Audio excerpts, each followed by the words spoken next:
ඊළඟ තුන්වෙනි ප්‍රශ්නට අපි යන්. එතකොට මෙතනදී කියන්නේ මයිටොකොන්ඩ්‍රියා වල කාරණාවක් නේද? මෙතනදී ඇත්තටම මේ මුල් කොටස් ටිකට අමතරව දැන් මෙතනදී පොඩ්ඩක් මම ස්වායු ශ්වසන පැත්ත ගැන කතා කරනවා. මොකද මේ අවසානයේම මේ ඔක්සිකාරක ෆොස්ෆොරයිලීකරණ, පයිරුවේට්, මේ කාබන් ඩයොක්සයිඩ් කතා මේවා අර මේ සෛල ඉන්ද්‍රියකාල කොටස තියෙන එකක් නෙමෙයි. ඉතින් ඒ වගේ දැන් මේකට අර එක කොටසට සීමා වෙන්නේ නැහැ ප්‍රශ්න අහද්දී. ඉතින් මම මෙතන මයිටොකොන්ඩ්‍රියා ගැන සම්පූර්ණයෙන් මෙතන මේ විදිහට පැහැදිලි කරන්න. හරි ටික රාග් ගත්තත් මම ඒක පැහැදිලි කරන්න. මෙතනදී ගත්තට පස්සේ මයිටොකොන්ඩ්‍රියා උදලා වීම මම මෙතනින් අරින්න. මයිටොකොන්ඩ්‍රියා ගත්තට පස්සේ මේ වගේනේ තියෙන්නේ. මයිටොකොන්ඩ්‍රියා කොයි වගේ තමයි තියෙන්නේ. හරි. ඕකේ මේ විදිහට අභ්‍යන්තර පටල තියෙනවා. හරි. බාහිර පටලයක් තියෙනවා. මේ විදිහට අභ්‍යන්තර පටලයක් තියෙනවා. අර ඒක විශේෂ විදිහට මේ විදිහට මියර තියෙනවා. අභ්‍යන්තර පටල මේ විදිහට මියර තියෙනවා. හරි. කැතයි මගේ රූප නම් හරි. එතන මියර තියෙනවා. එතන මේ ඇතුලේ තියෙනවා චක්‍රයේ DNA. හරි. මේ වගේ 70 වේ ස්ට්‍රයිප්ස් මත තියෙන හරියට මේ ප්‍රාගිෂ්ටිකෙත් නේ. මේ 70 වේ ස්ට්‍රයිප්ස් කියන්නේ සරලව කිව්වොත් මේක ශූන්‍යෂ්ටිකෙන් ගේ ඇතුලේ හිටියට මේ මයිටොකොන්ඩ්‍රියා කියලා කියන්නේ මුල් කාලීන ප්‍රාගිෂ්ටිකෙක්. ඒ නිසා තමයි මගෙන් ඇතුලේ 70 වේ ස්ට්‍රයිප්ස්ම තියෙන්නේ. හරි. එතකොට මේකෙදී අපි ස්වායු ශ්වසනය ගැන කතා කරද්දී ස්වායු ශ්වසනය අපිට හම්බෙච්ච දෙයක් තමයි මේකේ මේ පියවර තුනක් තියෙනවා නේද? පළවෙනි පියවර වෙන්නේ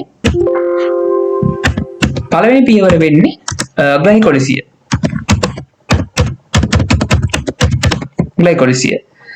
ඒ වගේම දෙවන පියවර වෙන්නේ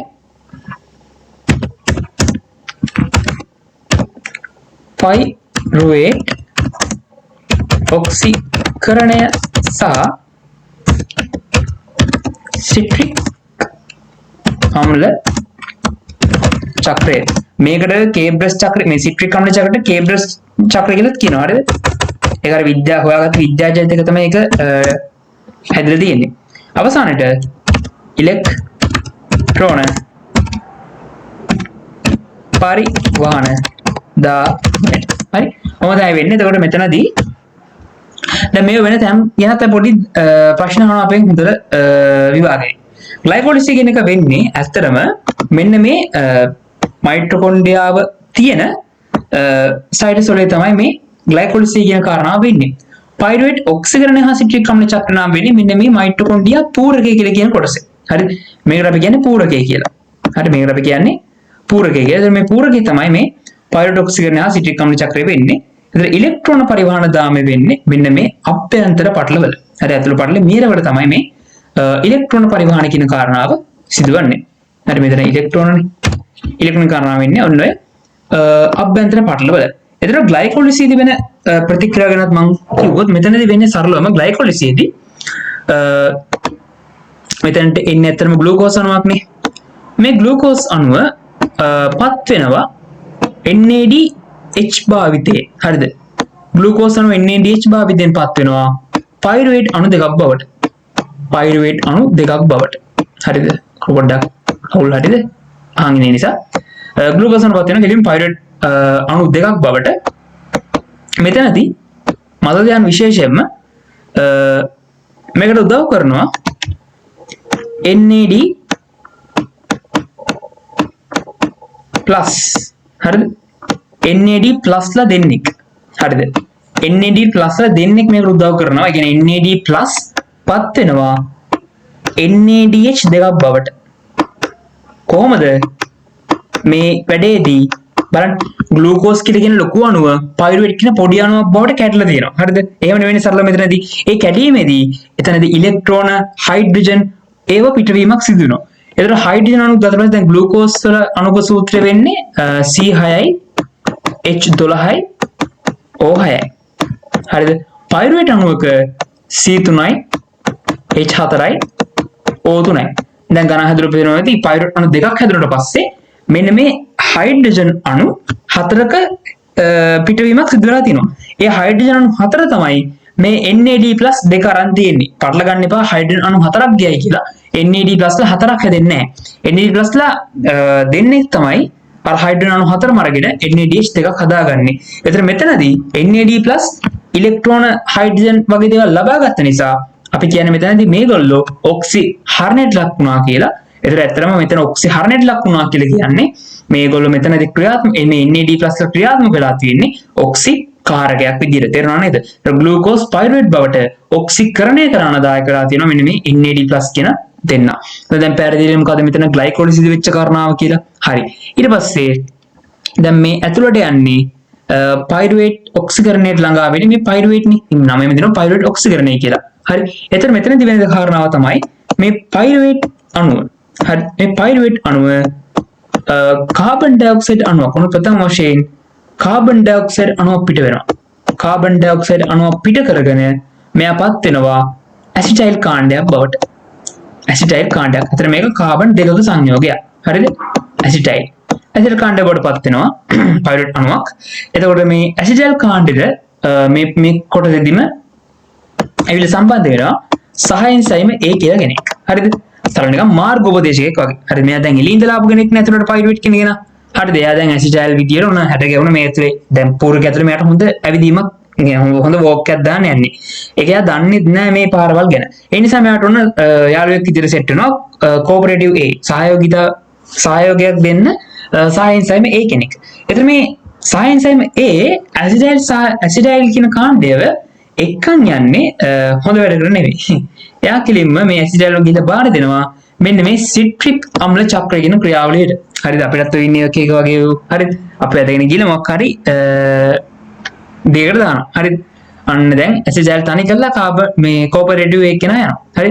දැන් ඇසිටයිල්ට මුහුණ දෙන්න වෙනවා මේ සිට්‍රික් අම්ල චක්‍රයට. හරිද? ඒක මම මෙතන ඉන්න නිසා මම මෙතනින් ගන්න ලස්සනට ඒක ලස්සන ඒකත් ලස්සන කියලා ගන්න පුළුවන් චක්‍රයක්. හරිද? ගොඩක් කට්ටිය ඒකත් පටල ගන්න කාරණාවක් තියෙනවා. හරි? එතකොට මෙතනදී මේ ඇසිටයිල් කියන කාබන් දෙකේ සංයෝගය මම එක කාබන් දෙකේ සංයෝගය කියලා කියන්නම්කෝ. හරි? මේක මේ කේබ්‍රස් චක්‍රම නැත්නම් මේ සිට්‍රික් අම්ල චක්‍රෙම ඉන්නවා කාබන් 4ක සංයෝගයක් වෙන ඔක්සලෝඇසිඩේට් කියලා සංයෝගයක්. හරිද? ඔක්සලෝඇසිඩේට් කියලා කාබන් 4ක සංයෝගයක් තියෙනවා. මේ කාබන් 4ක සංයෝගයත් එක්ක මේ කාබන් දෙකේ සංයෝගය එකතු වෙලා හදනවා මෙතනදී කාබන් 6 සංයෝගයක් වන මෙන්න මේ සිට්‍රික් අම්ලය. හරිද? සිට්‍රික් අම්ලය හදනවා. ඉතින් අතන මෙතන සිට්‍රික් අම්ල චක්‍රය කියලා කියනවා මේකට. ඊට පස්සේ කේබ්‍රස් අම්ල චක්‍රය කියලා කියනවා. මේ එක එක කියන හේතුව තමයි සිට්‍රික් අම්ල චක්‍රය කියලා ඉතින් පැහැදිලිනේ. මෙතන ඇදෙන සිට්‍රික් අම්ලය. එතකොට කේබ්‍රස් චක්‍රය කියලා කියන හේතුව තමයි මේක හොයාගැනීමේ මාර්ගය. දැන් අර කැල්වින් චක්‍රය හොයාගත්තේ කැල්වින් විද්‍යාඥයා වගේ. මෙතන මේ සිට්‍රික් චක්‍රය හොයාගෙන තියෙන්නේ මේ සිට්‍රික් මේ කේබ්‍රස් චක්‍රය කියලා නමවලට තියෙන්නේ මේ සිට්‍රික් අම්ල චක්‍රය හොයාගත්තේ කේබ්‍රස් කියන විද්‍යාඥයා නිසා. හරි. එතකොට කාබන් 6ක සංයෝගය හැදෙනවා. ඒ වගේම තව ගොඩ දෙනෙක් පටල ගන්න කාරණාව තමයි මේ කාබන් 6 සංයෝගය ඔක්සලෝඇසිඩේට් බවට බිඳ හැලෙද්දී මෙතනදී මේකෙදි ගොඩක් අන්තබල හැදෙනවා. හරිද? ගොඩක් දේවල් හැදෙනවා. දැනගත මෙතනදී හැදෙනවා කාබන් ඩයොක්සයිඩ් අණු ප්‍රමාණයක්. හරිද? ඔය ගාන අනිවාර්යෙන් වරද්දනවා කවුරු හරි. ඊට පස්සේ NADH හැදෙනවා. හරි ඉන්නත් නෑ මට මෙතන කියන්නේ. හරි. NADH හැදෙනවා. ඊට පස්සේ FADH2 හැදෙනවා. හරි. ඊට පස්සේ ATP හැදෙනවා. හරි. මෙන්න මේ වගේ දේවල් ගොඩක් හැදෙනවා මෙන්න මේ මෙයාගෙන් ආය ඔක්සලෝඇසිඩ් පුනර්ජනනය කරගන්නත් තිබේ.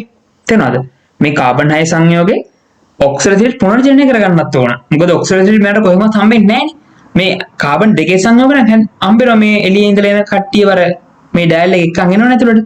හැබැයි මේ ඔක්සලෝඇසිඩ් කෙනෙක් නම් මෙතන ඉන්න එක්කෙනෙක් කියා. එයා පුනර්ජනනය වෙවි ඉන්න කෙනෙක්. හරි. ඒ නිසා අපිට ඔක්සලෝඇසිඩ් හදාගන්න යන ගමනේදී මෙන්න මේ දේවල් ටික නිදහස් වීමක් සිදු වෙනවා. ඉතින් කාබන් ඩයොක්සයිඩ් එක නම් අනිවාර්යයෙන් මතක තියාගන්න ලේසි. ඇයි? අපි දන්නවා මෙතනදී කාබන් 6 සංයෝගයක් කාබන් 4 සංයෝගයක් බඩපත් වෙද්දී කාබන් ඩයොක්සයිඩ් අණු දෙකක් නිදහස් වීම සිදු වෙනවා. එහෙනම් කාබන් ඩයොක්සයිඩ් අණු දෙකක් තමයි මෙතනදී නිදහස් වෙන්නේ. ඒ වගේ මතක තියාගන්න NADH අණු 3ක් නිදහස් වෙනවා. FADH2 එකක් නිදහස් වෙනවා. ATP අණු කීයද? දෙකක් නිදහස් වීම සිදු වෙනවා. හරි. මේ විදිහට කාබන් ඩයොක්සයිඩ් අණු දෙකක් ඒ විදිහට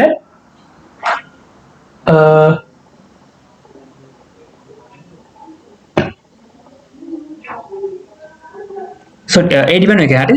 කොට බලනවා මට මේ ATP අණු එකයි හැදෙන්නේ. හරි. ATP අණු දෙකක් හැදෙන්නේ මේක තරගනා තියෙනවා. හරි. ATP අණු එකයි. ATP අණු එකයි FADH2 අණු එකයි NADH අණු 3යි කාබන් ඩයොක්සයිඩ් අණු දෙකයි. හරි. මේකෙදි ගොඩක් තව පටලන කාරණාවක් තමයි විභාගයේදී අපිට මේ කාරණාව. මේ ගොඩක් වැදගත් තොරතුරක්. හැබැයි අපි මේක කොච්චර කටපාඩම් කරන් ගියත් ඔක පටලන කාරණාවක් තියෙනවා. අපි විභාගය අහනවා එක්කෝ ග්ලූකෝස් අණුවකින් මේ විදිහට හැදෙන අන්තඵල කොච්චර හැදෙනවද? පයිරුවේට් අණුවකින් මේක කොච්චර හැදෙනවද? මතක තියාගන්න. මම මේ අගයන් ටිකක් දාලා දෙනව නේද? මේ අගයන් ටික එක පයිරුවේට් අණුවකට තමයි මේ අගයන් වෙලා තියෙන්නේ. තේරෙනව නේද? බලන්න පයිරුවේට් අණුව කාබන් 3 පයිරුවේට් අණුවක් ඇසිඩල් කාණ්ඩයක් බවට කාබන් 2 එකක් බවට පත් කරලා මෙතනට ආවේ. මේ කාබන් 2කින් තමයි මේ කාබන් 6 හැදිලා තියෙන්නේ. හරිද? එන්න කාබන් 4ත් එකතු කරගෙන මෙතන. ඒ නිසා මේ මම මේ දාලා තියෙන දත්ත ටික ඇත්තටම වැදගත් වෙන්නේ මෙතනදී කාබන් 2. එතන අර පයිරුවේට් එකකට පරිවර්තනයකට විතරයි. හරිද? දැන් අපි ප්‍රශ්නේදී අහනවා ග්ලූකෝස් අණුවක් සම්පූර්ණයෙන් මෙතනදී කොච්චරක් මේ ද්‍රව පිට කරනවද? අනිවාර්යෙන් එහෙනම් ලොකු දෙයක් නෑ. අනිවාර්යෙන් ගණන් පොඩ්ඩක් හරි දන්නවනම් තේරෙන්න ඕන මේ ඒ ප්‍රශ්නෙට උත්තරේ හොයන්න අපිට මේ තොරතුරු වලින් නම් අනිවාර්යෙන් මේක දෙකෙන් ගුණ කරන්න ඕන. තේරෙනවද? ඒතකොට ඇත්තටම ග්ලූකෝස් අණුවක් මේකට සහභාගී වෙනවා නම් කාබන් ඩයොක්සයිඩ් අණු දෙකක් නෙමෙයි 4ක් හැදෙනවා. හරිද? කාබන් ඩයොක්සයිඩ් අණු 4ක් හැදෙනවා. NADH අණු 6ක් හැදෙනවා. FADH2 අණු 2ක් හැදෙනවා. ATP අණු 2ක් හැදෙනවා. තේරෙනවද? අන්න ඒ අගයන් ටික මෙන්න මේ අගයන් අයිති වෙන්නේ ග්ලූකෝස් අණුවක් මේකට සහභාගී වුණා කියලා අපි ප්‍රශ්නය අහුවොත්. හැබැයි අපි සාමාන්‍ය විදිහට පයිරුවේට් අණුවක් මේ වැඩේ කරොත් ඒ කියන්නේ මේක වෙනම හිතන්න දෙයක් නැහැ. හරිද? දරයිඩයක් දාගන්න. ග්ලූකෝස් කියලා කියන්නේ පයිරුවේට් දෙකක් නේ. ඒතර පයිරුවේට් එකකින් හැදෙන්නේ මෙන්න මේ විදිහට අර මම මේ මුලින් තියෙන 2 3 මෙන්න මේ සංඛ්‍යා ටික. ඒතර කාබන් මේ පයිරුවේට් දෙකක් වෙනවයි කියලා කියන සරලම ග්ලූකෝස් අණුවක් මේ වැඩේට සහභාගී වෙලා. ඒ නිසා එතකොට මේකේ දෙගුණෙ වෙන්න ඕන. හරි නේද? තේරුණාද මේ සීන් එක? හරි ඔන්න ඕක තමයි ඇත්තටම ගොඩක්ම වැදගත් කාරණා වෙන්නේ. ඔකට පටල ගන්න කාරණා වෙන්නේ මේක. මේක අනිවාර්යයෙන් මේ නෝට් එක ඔයාගේ ළඟ තියෙනවා නම් මේක ගොඩක් ලේසි වෙයි මේ වැඩේ කරගන්න. ඊට පස්සේ අවසාන වශයෙන් මේ ඉලෙක්ට්‍රෝන පරිවහන දාමේ. මේ ඉලෙක්ට්‍රෝන පරිවහන දාමේ වෙන්නේ මෙන්න මේ ඇතුළු පටල මියරවල. හරිද? ඒතර ඉලෙක්ට්‍රෝන පරිවහන දාමේ මත දැන් දේ තමයි මෙතනදී මේගොල්ලෝ පාවිච්චි කරනවා අපේ අර ATP කොටස කතා කරලා තියෙනව නේද? ATP හදන ක්‍රමයක් තමයි ඔක්සිකාරක පොස්ප්‍රයිලීකරණය කියලා කියන්නේ නේද? අන්නේ ඔක්සිකාරක පොස්ප්‍රයිලීකරණ ක්‍රමය. හරිද? එතකොට මෙතනදී මේගොල්ලෝ ඔක්සිකාරක පොස්ප්‍රයිලීකරණයෙන් මේ අපි හදාගත්ත NADH සහ අපි හදාගත්ත FADH2 පත් කරනවා ATP බවට. හරිද? මේවා ATP බවට පත් කිරීමක් මෙතනදී මේගොල්ලෝ සිදු කරනවා. එතන NADH එකක මේක තව මෙතන වැදගත් මතක තියාගන්න දෙයක් තමයි NADH එක අණුවකින් ATP කොච්චර හැදෙනවද මතක තියාගන්න. ලේසි. NADH එක අණුවකින් ATP හැදෙන්නේ 0.2.5ක අගයක්. FADH2 අණුවකින් ATP 1.5ක අගයක් හැදෙනවා. තේරෙනවද? ඒතර NADH 2.5යි FADH2 1.5යි. හරිද? දැන් මෙන්න මේ කියව කාරණා වලින් ඔක්කොගෙම මේ කියන අර ප්‍රශ්නෙට අමතරව මම ගොඩක් කියලා දුන්නේ. හරිද? ප්‍රශ්නත් අමතරව ගොඩක් කාරණා මම මෙතන කියලා දෙනවා. ඒ කියන්නේ අමතර කියන්නේ සිලබස් එකේ නැති කාරණා නෙමෙයි. මේක අපිට ඉස්සරහදී මේ අර ස්වාශාසනය කියන කොටසදී මේ විදිහටම අයිති වෙනවා. හරිද? ස්වාශාසනය කියන ලොකු නෝට් එක දැන් මම මේ විදිහට පොඩි ෂෝට් නෝට් එකක් ඔයගොල්ලන්ට හදුවා. ඉතින් මේක ඔයගොල්ලන්ට මේ විදිහට පත තියාගන්න පස්සේ ගොඩක්ම ලේසි වෙන්න පුළුවන් මේ වැඩේ කරන් යන්න. ඊට පස්සේ තවදුරටත් ඕනනම් කිව්වොත් මේ තා කියලා මම මෙතන ඇඩ් කරන්නම්. මෙතන මේ කාබන් ඩයොක්සයිඩ් පිට වෙද්දි මෙතනදී NADH අණු දෙකක් පිට වෙනවා. හරිද?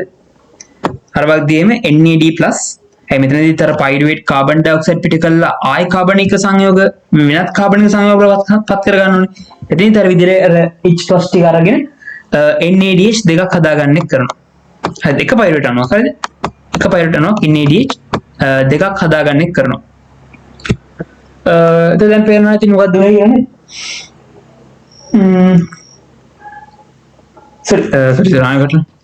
එක පයිරුවේට් හදන එක කියන්නේ එක පයිරුවේට් හදන මෙතනදී NADH එකක් සහ කාබන් ඩයොක්සයිඩ් අණු එකක්. හරි නේද? ඒක පැටර්න් දෙයක් නෑ නේද එතන? ඒකෙන් හදන එකයි. හරි. ඒතර ප්‍රශ්න අපෙන් අහන්නේ මෙච්චර දෙයක් අහන්න ප්‍රශ්නේ. අන්තර්පටල අවකාශ වල DNA අණුවක් ඇත. වැරදි අපි කතා කරා. අන්තර්පටල අවකාශ තිබුණේ මොනවද? අන්තර්පටල අවකාශ තමයි ඉලෙක්ට්‍රෝන පරිවහන තමයි සිදුුනේ. හරිද? DNA අණුව තියෙන්නේ මෙන්න මේ පූරකේ. ඒක වැරදි. හරි. ඒතර එක වැරදි. දෙක අතුරු පටල තුන K+ චක්‍ර අවශ්‍ය නිසාම ගිලී ඇත. හරිදනේ? අතුරු පටල කියලා මේක.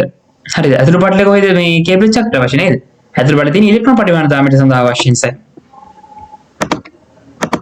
එතකොට ඒකත් වැරදි.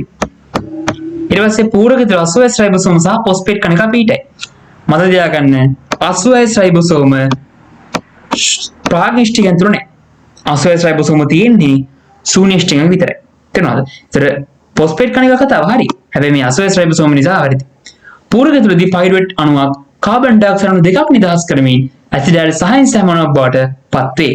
බලමු පූරකය තුළදී පයිරුවේට් අණුවක් කාබන් ඩයොක්සයිඩ් අණු දෙකක් නිදහස් කරමින් තමයි ඇසිඩයිල් සහ එන්සයිම් බවට පත් වෙන්නේ කියලා මේගොල්ලෝ කියන්නේ. ඒක ඇත්තක්ද? බලන්න පූරකය තුළදී මේ පයිරුවේට් අණු එකක් ඇසිඩයිල් සහ එන්සයිම් බවට පත් වෙන්නේ කාබන් ඩයොක්සයිඩ් අණු එකක් පිට කරමින්. දැන් මේ ප්‍රශ්නේ කියන්නේ කාබන් ඩයොක්සයිඩ් අණු දෙකක් කියලා. හරිද නේද උත්තරේ? ඒකත් ගන්න බෑ. ඔක්සිකාර්බ ෆොස්ෆරයිලීකරණයට අත්‍යවශ්‍ය එන්සයිම මියරවල ඇත. හරි නේද උත්තරේ? ඇයි? මියර කියලා කියන්නේ මොකද්ද? මියර කියලා කියන්නේ මේ මයිටොකොන්ඩ්‍රියාවේ ඇතුළු පටලෙ. මේ ඇතුළු පටලෙ මේ තියෙන නැමුම් වල තමයි මියර කියලා කියන්නේ. එතකොට ඉලෙක්ට්‍රෝන පරිවහන දාමේ නැත්නම් අපි කියන මේ මෙන්න මේ ඔක්සිකාර්බ ෆොස්ෆරයිලීකරණ ක්‍රියාවලියට අවශ්‍ය එන්සයිම ටික තියෙන්නේ මෙන්න මේ කියන ඇතුළු පටලෙ තමයි. මේ මම කියවනේ මෙතන ඔක්සිකාර්බ ෆොස්ෆරයිලීකරණ මේ විදිහට ATP හැදෙනවයි කියලා. එහෙනම් උත්තරේ වෙන අනිවාර්යයෙන්ම ඒකට පහ. හරි. උත්තරේ වෙන්නේ 3 වෙනි ප්‍රශ්නෙට පහ. ඊට පස්සේ